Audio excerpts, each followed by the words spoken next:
কয়েক মিনিটের ঝড়ে পণ্ড হওয়ার উপক্রম ভাগবত পাঠ আসরের। হাল ছাড়তে নারাজ কমিটি। সব আয়োজন যখন সম্পন্ন আর রাত পোহালেই ফুলকুসমা হাই স্কুলের মাঠে বসত 7 দিনব্যাপী ভাগবত পাঠ আসরের। আর তার খানিক পূর্বে তিল তিল করে গড়ে তোলা আয়োজন শনিবার বিকেলের মাত্র কয়েক মিনিটের ঝড়ে একেবারে পণ্ড হওয়ার উপক্রম। উড়ে গেল প্যান্ডেল, আর প্যান্ডেলের উপর পড়ল গাছ।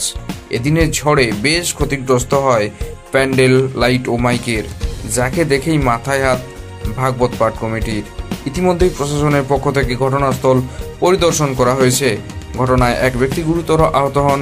তাকে বাঁকুড়া সম্মিলনী মেডিকেল কলেজ ও হাসপাতালে ভর্তি করা হয়েছে। দুমড়ে মুচড়ে গিয়েছে প্যান্ডেল, ভেঙে গিয়েছে স্টেজ।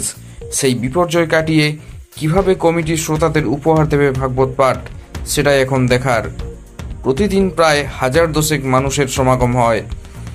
তাদের জন্য প্রতিদিন প্রসাদেরও ব্যবস্থা করা হয়। কয়েক মাসের আয়োজন কিছুক্ষণের ঝড়ে যেন শেষ করে দিল। দুর্যোগ না ঘটলে হয়তো গত বছরের মতো এবারও ক্ষেত্রস্থলে বসে দর্শকরা নিরাপদে ভাগবত পাঠ শ্রবণ করতেন। আবার যারা দূর দূরান্তে হতে আসতেন তাদের অনেকেই ক্ষেত্রস্থলেই রাত্রি কাটিয়ে সকালে ফিরতেন। কিন্তু প্যান্ডেল পুরোপুরি ক্ষতিগ্রস্ত হওয়ায় শ্রোতারা আর গোটা রাত্রি নিরাপদে বসে ভাগবত পাঠ শ্রবণ করতে পারবেন না। এটাই এখন কমিটির চিন্তার কারণ। বাকি আয়োজন কমিটির করতে কোনো সমস্যা হবে না বলেই জানিয়েছেন কমিটির সদস্যরা। প্যান্ডেল পুরোপুরি ক্ষতিগ্রস্ত হওয়াতে সেটার নতুনভাবে তৈরি করা সম্ভবপর হচ্ছে না। আমাদের মুখোমুখি হয়ে কমিটির সদস্যরা কি জানিয়েছেন শুনুন। লেগেছে পায়ে এবং সে একটু সেন্সলেসের মতো অবস্থা হয়ে গেছিল হঠাৎ, এই ঝড় বুঝতে পারেনি যে ডাল পড়ছে বলে।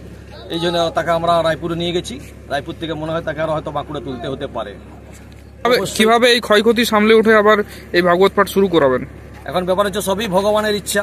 ভগবান যদি চায় ভাগবত পাঠ হবে, আর যদি না চান তাহলে আর কি করে হবে। মানুষ তো কিছু করতে পারে না। তবু আমরা চেষ্টা করেছি যে আমাদের একটা হল ঘর আছে, সেই হল ঘরে আমরা এই ঘর স্থাপন করব আজকে, এবং আগামীকাল সকালবেলায় আমরা সংস্কৃতের পাঠটা সেখানেই করব। যদি আবহাওয়া ভালো থাকে তাহলে আমরা প্যান্ডেলটিকে সরাসরি করে স্টেজটিকে রেডি করে আমরা ওই খোলা মাঠেই কিন্তু ভাগবত পাঠ করব বলে ঠিক করেছি আর কি।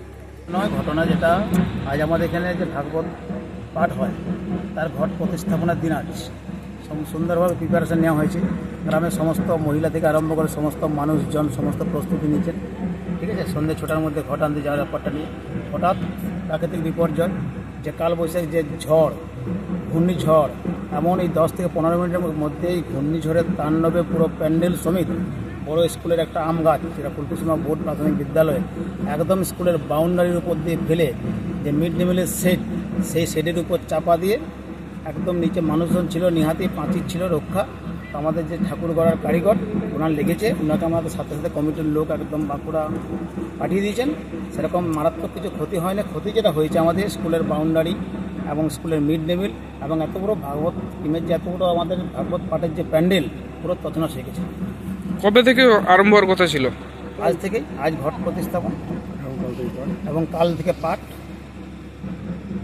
তো কতটা ক্ষতি হয়ে গেল আপনাদের? সম্পূর্ণ শেষ, সব কিছু প্যান্ডেল থেকে আরম্ভ করে রান্নার সেট থেকে আরম্ভ করে কোনো কিছু নেই, সব শেষ।